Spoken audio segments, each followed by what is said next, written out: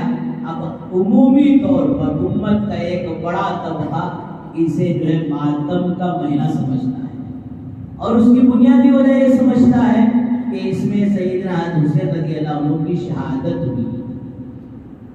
جبکہ دوستو دو باتیں ہیں، ایک بات یہ ہے کہ محرم کا مہینہ معزز، محترم، مکرم، عزت والا، حرمت والا اچھا مہینہ ہے۔ اسے حضور اکرم صلی اللہ علیہ وسلم آپ کے حضرت حسین رضی اللہ عنہ کے پیدائش سے 50 سال پہلے بتا دیا۔ تو یہ شہادت کی وجہ سے عاشورے کے دن کی فضیلت یا پھر شہادت کی وجہ سے اس مہینے کو ماتم کا مہینہ سمجھنا یہ سراسر غلط ہے، یہ بالکل دوستو شریعت میں اس کی کوئی گنجائش ہی نہیں ہے۔ تو عاشورے کی فضیلت حضور اکرم صلی اللہ علیہ وسلم آپ کی شہادت سے پہلے ہی بتا دیے تھے، اس کی وجہ سے عاشورہ کا دن محترم ہے، اس کی وجہ سے عاشورہ کا دن مکرم و معزز ہے، اور دوستو پورا مہینہ تو ماشاءاللہ وہ محترم اللہ تبارک و تعالیٰ نے پہلے ہی بتا دیا۔ اور دوسری بات، شہادت یہ کوئی ماتم کی چیز نہیں ہے، اور ماتم تو جن کی ماتم کرنے کی اجازت شریعت نے دی ہے وہ مردوں کو نہیں، عورتوں کو دی ہے۔ کہ کسی عورت کا قریبی رشتہ دار، باپ، بھائی، بیٹا انتقال ہو جائے تو عورت 3 دن تک سوگ منائے گی۔ اگر شوہر انتقال ہو جائے 4 مہینے 10 دن تک سوگ منائے گی۔ یہ صرف عورت کے لیے ہے، مردوں کے لیے نہیں، اور وہ بھی اس کے لیے جو مر جائے، جو شہید ہو جائے، دوستو اس کے لیے ماتم کی بھی ضرورت نہیں، اس لیے کہ شہید مر کر بھی زندہ ہوتا ہے۔ سورہ بقرہ کی اور پارہ نمبر 2 سیقول کے دوسرے صفحے کی آیت، وَلَا تَقُولُوا لِمَن يُقْتَلُ فِي سَبِيلِ اللَّهِ أَمْوَاتٌ، جو لوگ اللہ کے راستے میں اللہ کے دین کے لیے شہید ہو جاتے ہیں، قرآن کہتا ہے کہ ان کو مردہ نہ کہو، بل احیاء ولکن لا تشعرون، بلکہ وہ تو زندے ہوتے ہیں، وہ کیسا زندہ ہوتے ہیں اس کا شعور، اس کا احساس تمہیں نہیں ہے۔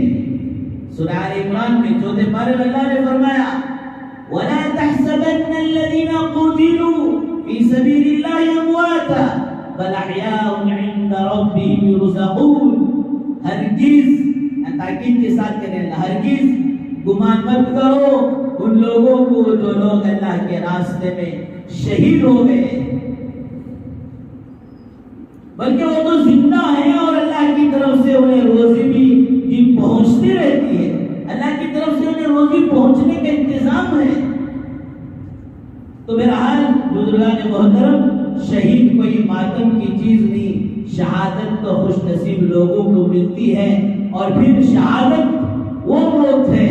اس لیے شریعت میں مسئلہ ہے کہ جب کسی کا انتقال ہو جائے تو اسے غسل دیا جائے، کفنایا جائے، جنازے کی نماز پڑھا جائے، لیکن شہید کے بارے میں آتا ہے شہید کا غسل نہیں دیا جائے گا، کفن ہوگا اور جنازے کی نماز ہوگی۔ کیوں؟ اس لیے کہ شہید کے جسم کا خون اللہ کے نزدیک خوشبو عنبر سے بھی زیادہ خوشبودار، خوشبو عنبر سے بھی زیادہ محبوب ہوتا ہے۔ اسی شہادت کی وجہ سے سرکار مدینہ محمد عربی صلی اللہ علیہ وسلم تمنا فرماتے اور خواہش فرماتے۔ روایتوں میں آتا ہے کہ آپ کہتے ہیں کہ اللہ مجھے زندگی دے اور پھر موت دے، پھر زندگی دے پھر میں اللہ کے راستے میں شہید ہوں، پھر زندگی دے پھر اللہ کے راستے میں شہید ہوں۔ آپ نے 100 مرتبہ تمنا ظاہر کی، 100 مرتبہ اللہ مجھے زندگی دے اور 100 مرتبہ میں اللہ کے راستے میں شہید کیا جائے۔ اگر دوستو شہادت کوئی ماتم کی چیز ہوتی تو سال بھر میں ہمیں کوئی ایسا دن خالی نہیں ملتا جس دن ہم کسی صحابی کے شہادت پر یہ ماتم بنانے سے خالی گزر جائے۔ اس طرح میں عرض کیا حضرت حسین رضی اللہ عنہ کی شہادت بعد میں ہوئی اور عاشورے کی فضیلت پہلے ہی سے چل رہی تھی۔ اس لیے اس امت کے اہل اللہ نے، اولیاء اللہ نے، اللہ کے ولیوں نے 3 اشروں کی بہت زیادہ عبادت کا اہتمام کیا۔ ایک رمضان کے آخری عشرے کا، دوسرا ذی الحجہ کے پہلے عشرے کا، یعنی عید کا چاند، بقر عید کا چاند نظر آنے کے بعد عید کے دن تک، یہ 10 دن، اور پھر محرم الحرام کے ان 10 دنوں کا۔ وہ کہتے تھے یہ تو ہماری کمائی کے دن ہے، یہ تو ہمارے آخرت کو بنانے اور آخرت کو لوٹنے کے دن ہے۔ اس لیے دوستو ان دنوں میں خاص اہتمام کرتے تھے۔ اللہ توفیق دے تو ان 10 دنوں کے روزہ رکھا جائے، یہ آخر درجہ عاشورے کا روزہ تو رکھنا چاہیے۔ بہرحال میں عرض کر رہا تھا کہ دوستو کوئی دن شہادت کا خالی نہیں ملے گا جس میں کسی صحابی کی شہادت نہ ہوئی۔ حضرت حسین رضی اللہ عنہ سے پہلے یہ بڑے بڑے شہداء گزرے ہیں۔ حضرت حمزہ رضی اللہ عنہ حضور اکرم صلی اللہ علیہ وسلم کے چچا، جب آپ ایمان میں داخل نہیں ہوئے تب سے بھی حضور اکرم صلی اللہ علیہ وسلم سے بڑی محبت، بڑی چاہت، بڑی عقیدت۔ ایک مرتبہ ابو جہل آیا اور حضور اکرم صلی اللہ علیہ وسلم کو تکلیف دے کر چلا گیا، سر میں چوٹ لگ گئی۔ حضرت حمزہ رضی اللہ عنہ آئے جو ابھی اسلام میں داخل نہیں ہوئے تھے، یہ آ کر دیکھا بھتیجے کیا ہوا، باندھی نے سارا قصہ کہا تو فوراً اسی وقت الٹے پاؤں گئے اور ابو جہل کو برابر کا سبق سکھایا اور آ کر کہا میرے بھتیجے تو خوش ہو جا، میں نے تیرا بدلہ لے لیا۔ اور حضور اکرم صلی اللہ علیہ وسلم کو یہ اپنی امت کی کتنی فکر، اپنی امت کا کتنا درد، اپنی امت کا کتنا غم، ہر خوشی کے موقع پر، ہر تکلیف کے موقع پر فرمایا امت کی ہدایت کی، امت جنت میں چلے جائے اس کی فکر۔ آپ فوراً کہتے ہیں اے میرے چچا میں آپ کے اس بدلے سے اتنا خوش نہیں ہوتا۔ حمزہ رضی اللہ عنہ پریشان، ارے میں نے اتنا بڑا کام کیا، اس سے خوش نہیں ہوتے، پھر کس سے خوش ہوتے ہیں؟ میرے چچا اگر آپ اسلام کو قبول کر لیں، آپ ایمان میں داخل ہو جائیں تو اس وقت مجھے آپ کے اس بدلہ لینے سے زیادہ خوشی ہوگی۔ اور پھر دوستو اسی وقت سیدنا حضرت حمزہ رضی اللہ عنہ اسلام قبول کر دائرہ اسلام میں داخل ہو جاتے ہیں، مشرف پر اسلام ہو جاتے ہیں، اور پھر آپ کی لمبی تاریخ ہے۔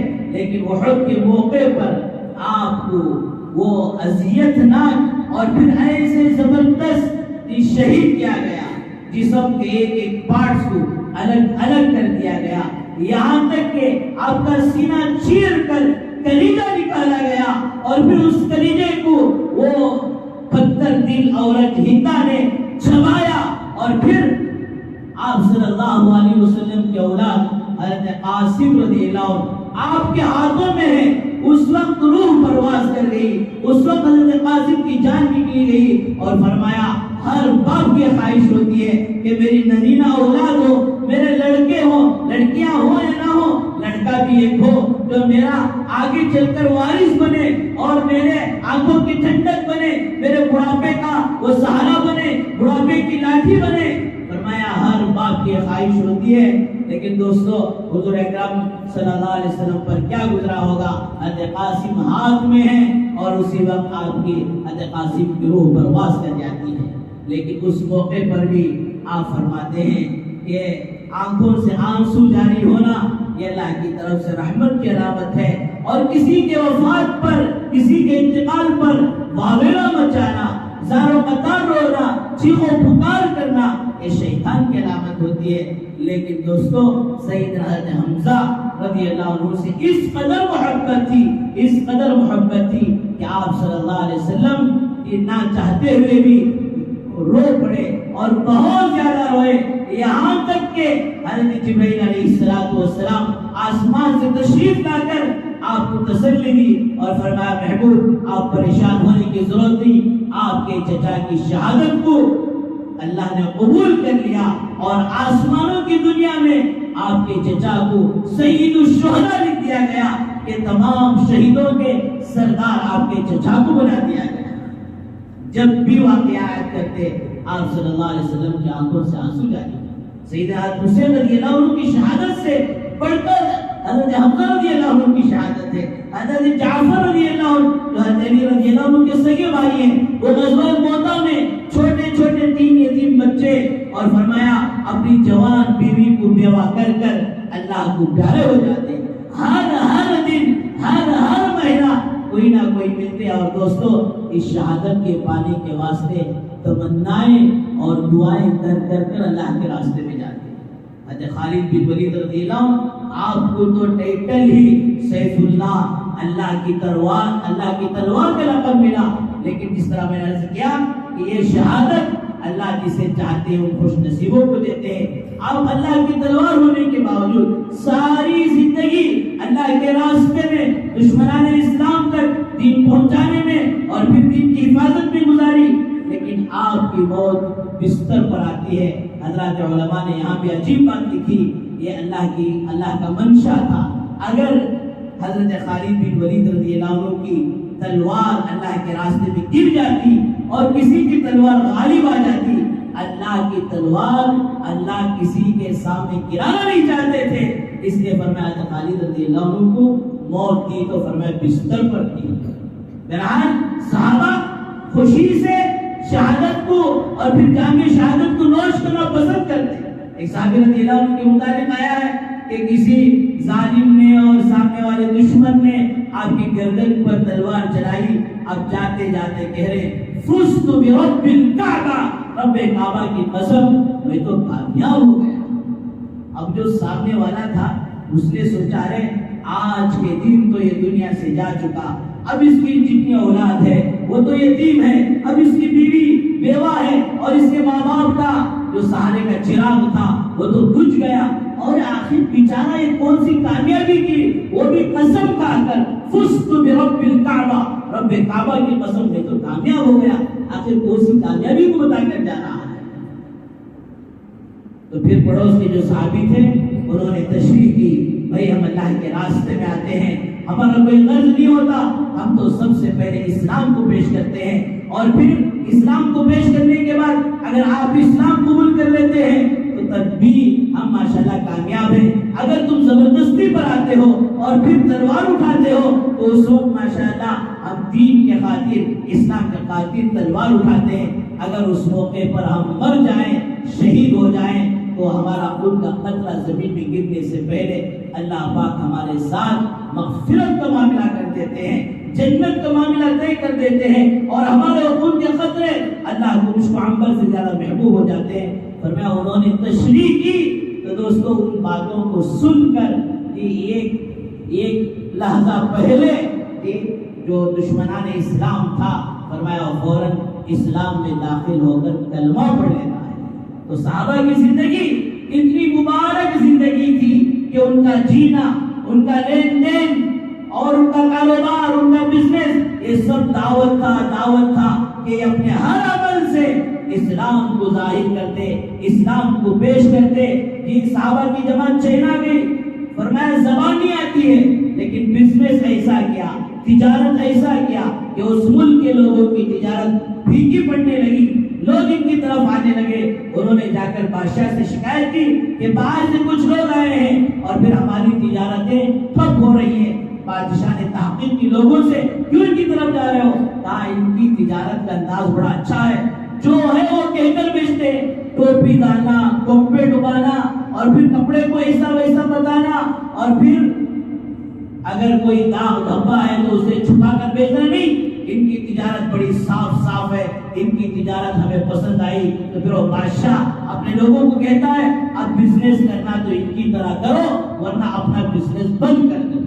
میرے بزرگوں، صحابہ کی زندگی صرف دو ہی بول بولتے تھے، اسلم تسلیم، اسلم تسلیم. آپ اسلام قبول کر لو، آپ ہمارے طرح ہو جاؤ. فرمایا صحابہ کیا تھے؟ چلتا پھرتا گویا دوستو قرآن تھے، چلتا پھرتا اسلام تھے. ان کے معاملات کو دیکھ کر، ان کی معاشرت کو دیکھ کر لوگ دوستو اسلام میں داخل ہوتے. ان کے اخلاق کو دیکھ کر ایک صحابی مسجد نبوی میں قید ہو گئے. اب وہ جیل خانہ کی سینٹرل جیل فلان جیل نہیں تھا، مسجد نبوی کے ایک ستون کو باندھ دیے اور پھر ان سے شام کے موقع پر کہا گیا اب اسلام قبول کر لو تو آزاد ہو جاؤ گے. وہ بولے نہیں میں اسلام قبول نہیں کرتا، اب قید میں بند کریں، ضروریات کے لیے چھوڑتے پھر لا کر بند کرتے. اور پھر وہ مسجد نبوی کا مبارک ماحول کہ قرآن سیکھ رہے ہیں، نماز پڑھ رہے ہیں، ایک دوسرے کی خدمت کر رہے ہیں، یہ باوجود قیدی ہونے کے اپنے لیے جو کھانا ہے وہ کھانا لا کر قیدیوں کی کھلا رہے ہیں. فرمایا 3 دن ان کے قید کا فرمایا دوستو ٹائم تھا. 3 دن کے بعد ان کو ریلیز کیا جا رہا ہے اور ریلیز کرتے وقت وہ فوراً کہتے ہیں مجھے اسلام میں داخل کر لو. وہ صحابہ کہتے ہیں بھائی اگر پہلے ہی دن اگر آپ اسلام قبول کر لیتے تو پہلے ہی دن آپ کو آزادی مل جاتی، 3 دن تک بندے رہنے کی ضرورت نہیں پڑتی. وہ کہتے ہیں جب اس مسجد میں نہیں آیا تھا میرے دل میں اسلام کوئی جگہ نہیں پکڑا. میں جب آ کر تمہارے اخلاق کو دیکھا، تمہارے معاملات کو دیکھا، تمہاری معاشرت کو دیکھا، تمہاری عبادتوں کو دیکھا، تمہارے دن کو دیکھا، تمہارے رات کو دیکھا، پہلے ہی دن اسلام میرے دل میں اتر گیا. لیکن قید کی حالت میں اسلام قبول کرنا پسند نہیں کیا تاکہ لوگوں کے دلوں میں بات نہ آئے. قید سے بچنے کے لیے اسلام میں داخل ہوا، اس لیے آج آزاد ہو کر آزاد اسلام میں داخل ہونا. بہرحال میرے بزرگوں دوستو، عرض کرنے کا مقصد یہ ہے کہ صحابہ کی پوری زندگی اتنی پیاری تھی، پوتر تھی، اتنی پاکیزہ تھی کہ فرمایا اسے دیکھ کر لوگ اسلام میں داخل ہوتے. بہرحال عرض کرنے کا مقصد یہ کہ یوم شہادت کا دن یہ ماتم کا دن نہیں ہے. فرمایا شہید ہونے کے لیے تو ماشاءاللہ ترسا جاتا ہے، دعائیں کیا جاتا ہے. اور حسین رضی اللہ عنہ اس یوم عاشورے کے دن میں شہادت پائی.